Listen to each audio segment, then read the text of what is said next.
ഇന്ന് കൃഷിദർശനിൽ തെങ്ങിന്റെ കീടനിയന്ത്രണത്തിന് ജൈവിക മാർഗങ്ങൾ എന്ന വിഷയമാണ് ചർച്ച ചെയ്യുന്നത്. തെങ്ങു കൃഷിയിൽ കീടശല്യം ഒരു പ്രധാന പ്രശ്നമാണ്. 10 മുതൽ 45% വരെ വിളനഷ്ടം വിവിധ കീടബാധ മൂലം തെങ്ങിൽ ഉണ്ടാകുന്നുണ്ട്. തെങ്ങിന്റെ ഉൽപാദനത്തെ പ്രതികൂലമായി ബാധിക്കുന്ന കീടങ്ങളെ തിരിച്ചറിഞ്ഞ് അനുയോജ്യമായ നിയന്ത്രണ മാർഗങ്ങൾ സ്വീകരിക്കുന്നത് വിളനഷ്ടം ഒരു പരിധിവരെ ഒഴിവാക്കാൻ സഹായിക്കും.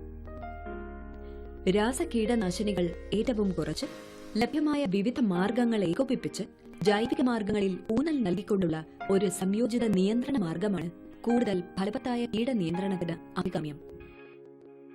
പരിസര മലിനീകരണം വളരെ രൂക്ഷമായ ഇന്നത്തെ സാഹചര്യത്തിൽ ജൈവിക നിയന്ത്രണ മാർഗങ്ങൾക്ക് വളരെ പ്രാധാന്യമുണ്ട്. കൂടാതെ ജൈവ കൃഷി സമ്പ്രദായത്തിൽ അനുവർത്തിക്കാവുന്ന ഏറ്റവും ഉചിതമായ ഒരു കീടനിയന്ത്രണ മാർഗവുമാണ് ഇത്. കീടങ്ങളെ അവയുടെ പ്രകൃതി ശത്രുക്കളായ പരാദങ്ങൾ, പരഭക്ഷികൾ, രോഗാണുക്കൾ എന്നിവ ഉപയോഗിച്ച് നിയന്ത്രണ വിധേയമാക്കുന്ന മാർഗമാണ് ജൈവിക നിയന്ത്രണം. കീടനിയന്ത്രണത്തിനായി സസ്യജന്യ കീടനാശിനികൾ, പ്രത്യേകിച്ച് വേപ്പിൽ നിന്നെടുക്കുന്ന വേപ്പെണ്ണ, വേപ്പിൻ പിണ്ണാക്ക് എന്നിവയും ഉപയോഗിക്കുന്നുണ്ട്. കൂടാതെ വേപ്പിൻ കുരുവിൽ അടങ്ങിയിരിക്കുന്ന അസാഡിറാക്ടൻ എന്ന രാസവസ്തു ഒരു നല്ല കീടനാശിനിയാണ്. ഈ രാസവസ്തു ഉപയോഗിച്ച് വിവിധ വീര്യത്തിൽ തയ്യാറാക്കിയ കീടനാശിനികൾ മാർക്കറ്റിൽ ലഭ്യമാണ്. കൊമ്പൻ ചെലി, തെങ്ങോല പുഴു, എറിയോഫിറ്റ് മണ്ടരി, ചെമ്പൻ ചെല്ലി തുടങ്ങിയ തെങ്ങിന്റെ വിവിധ കീടങ്ങളുടെ ആക്രമണ ലക്ഷണങ്ങൾ അറിഞ്ഞിരിക്കേണ്ടത് കീടനിയന്ത്രണത്തിന് അത്യാവശ്യമാണ്. തെങ്ങിന്റെ പ്രധാന കീടങ്ങൾക്കെതിരെ ജൈവിക നിയന്ത്രണ മാർഗങ്ങൾ ഇന്നു ലഭ്യമാണ്. തോട്ടത്തിന്റെ ശുചിത്വം തെങ്ങിന്റെ കീടനിയന്ത്രണത്തിൽ ഒരു പ്രധാന ഘടകമാണ്. ഏകവിള കൃഷിരീതിയെ അപേക്ഷിച്ച് വിവിധ ഇടവിളകൾ ഉൾപ്പെട്ട ബഹുവിള കൃഷിയിൽ കീടബാധ കുറവായിരിക്കും.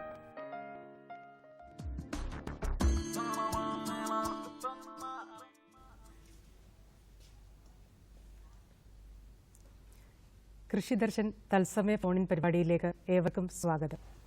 ഇന്നത്തെ അതിഥിയായി എത്തിയിരിക്കുന്നത് കായംകുളത്ത് പ്രവർത്തിക്കുന്ന കേന്ദ്ര തോട്ടവിള ഗവേഷണ കേന്ദ്രത്തിൻ്റെ പ്രാദേശിക കേന്ദ്രം സസ്യ കീടശാസ്ത്ര വിഭാഗം പ്രിൻസിപ്പൽ സയൻറ്റിസ്റ്റായി പ്രവർത്തിക്കുന്ന ഡോക്ടർ ചന്ദ്രിക മോഹനാണ്. മാഡം, ഈ പരിപാടിയിലേക്ക് സ്വാഗതം. കേരളത്തിൽ പ്രധാന വിളയായിട്ടാണ് നമ്മൾ കൽപ്പവൃക്ഷം കരുതുന്നത്. പക്ഷേ ഈ തെങ്ങ് കൃഷിയുടെ ആരോഗ്യവും അതുപോലെ തന്നെ കൃഷിയും കുറഞ്ഞു വരുന്ന ഒരു കാലഘട്ടത്തിലാണ് നാം എത്തി നിൽക്കുന്നത്. എന്താണ് ഇതിന് പ്രധാനമായിട്ടുള്ള കാരണം? കേരളത്തിൽ ഇപ്പോൾ തെങ്ങ് കൃഷി കുറയാൻ പ്രധാന കാരണം ഒന്ന് സ്ഥല ലഭ്യത കുറവ് തന്നെയാണ്. പിന്നെ തെങ്ങിൽ എന്ത് ചെയ്യണമെങ്കിലും നമുക്ക് ക്ലൈംബേഴ്സിൻ്റെ ആവശ്യമുണ്ട്, തെങ്ങ് കയറ്റക്കാരുടെ ആവശ്യമുണ്ട്, അതിൻ്റെയും കുറവുണ്ട്.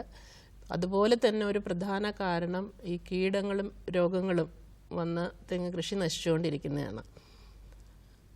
അപ്പോൾ ഈ കാരണങ്ങളെല്ലാം നമ്മൾ ഇന്ന് തെങ്ങ് കൃഷിയിലുള്ള താല്പര്യം കുറയ്ക്കാനും തെങ്ങ് കൃഷി കുറയാനും ഒരു പരിധിവരെ അത് കാരണമായിട്ടുണ്ട്. ഈ കീടരോഗബാധയിൽ നമ്മൾ ഇന്ന് ചർച്ച ചെയ്യുന്നത് ജൈവിക നിയന്ത്രണ മാർഗങ്ങളെക്കുറിച്ചാണ്. ഏതൊക്കെ രീതികളാണ് ഇതിനെ അവലംബിക്കേണ്ടത്? ഇപ്പം ജൈവ നിയന്ത്രണ മാർഗം എന്ന് പറയുമ്പോൾ നമുക്ക് പരാദങ്ങളുണ്ട്. അതായത് ഒരു കീടത്തിൽ മുട്ടയിട്ടിട്ട് അതിനെ നശിപ്പിക്കുന്ന പരാതി പ്രാണികളുണ്ട്. പിന്നെ ആ കീടത്തിനെ തന്നെ പിടിച്ചു തിന്നുന്ന പരഭക്ഷികളെന്ന് പറയും, പ്രിഡേറ്റേഴ്സ് ഉണ്ട്. പിന്നെ നമ്മൾ ചില രോഗാണുക്കളെ വെച്ചിട്ടും കീടനിയന്ത്രണം നടത്താം. അതുകൂടാണ്ട് സസ്യജന്യമായ കീടനാശിനികളുണ്ടല്ലോ, ഇപ്പോൾ വേപ്പിൻ കുരു എന്നുള്ള വേപ്പിൻ പിണ്ണാക്ക്, പിന്നെ അതിനടങ്ങിയിരിക്കുന്ന അസാഡിറാക്ടിൻ കൊണ്ടുണ്ടാക്കിയ കീടനാശിനികൾ, അങ്ങനെ നമുക്ക് പ്രകൃതിക്ക് ദോഷമില്ലാത്ത പലതരം കീടനാശിനികളും നമ്മൾ ഇന്ന് തെങ്ങിൻ്റെ ഈ കീടനിയന്ത്രണത്തിന് ഉപയോഗിക്കുന്നുണ്ട്. ഒരു കർഷകനെ സംബന്ധിച്ചിടത്തോളം ഒരു തെങ്ങിനൊരു രോഗലക്ഷണമോ അല്ലെങ്കിൽ ഒരു കീടരോഗബാധയോ കണ്ടാൽ അത് കീടമാണോ രോഗമാണോ എന്ന് തിരിച്ചറിയാൻ പറ്റാത്തൊരവസ്ഥ ഉണ്ട്. അപ്പോൾ അത് ഈ ഓരോ കീടത്തിനും എങ്ങനെയാണ് ഈ ലക്ഷണങ്ങളെന്ന് ഒന്ന് വിശദമാക്കാമോ? അത് ശരിയാണ് പറഞ്ഞത്. എന്ന് വെച്ചാൽ ആദ്യമായിട്ട് ഈ കർഷകൻ അതൊരു രോഗമാണോ കീടമാണോ എന്ന് മനസ്സിലാക്കണം. അപ്പം രോഗമാണെങ്കിൽ ആ രോഗാണുവാണ് ബാധിക്കുന്നത്. അപ്പം നമുക്ക് ശരിക്കും അതിലൊരു ചീയലോ വാട്ടോ അങ്ങനത്തെ ഒരു ലക്ഷണമാണ് കാണുന്നത്. പക്ഷെ ഒരു കീടമാണെങ്കിൽ അതൊരു കടിച്ച പാടോ ഒരു മുറിവായ പാടോ അങ്ങനെ നമുക്ക് കാണാം. മൂലയിൽ കടിച്ച പാടുകൾ അല്ലെങ്കിൽ തെങ്ങിൻ്റെ തടിയിൽ മുറിവായിട്ടുള്ള പാടുകളൊക്കെ കാണാം. അപ്പോൾ ഇത് മനസ്സിലാക്കാൻ, ലക്ഷണങ്ങൾ മനസ്സിലാക്കിയാൽ മാത്രമേ നമുക്കതിന് ചികിത്സയുള്ളൂ. അപ്പോൾ അത് മനസ്സിലാക്കുക എന്നുള്ളതാണ് ഏറ്റവും പ്രധാനം. ഇപ്പോൾ ഉദാഹരണത്തിന് കൊമ്പൻ ചെല്ലി.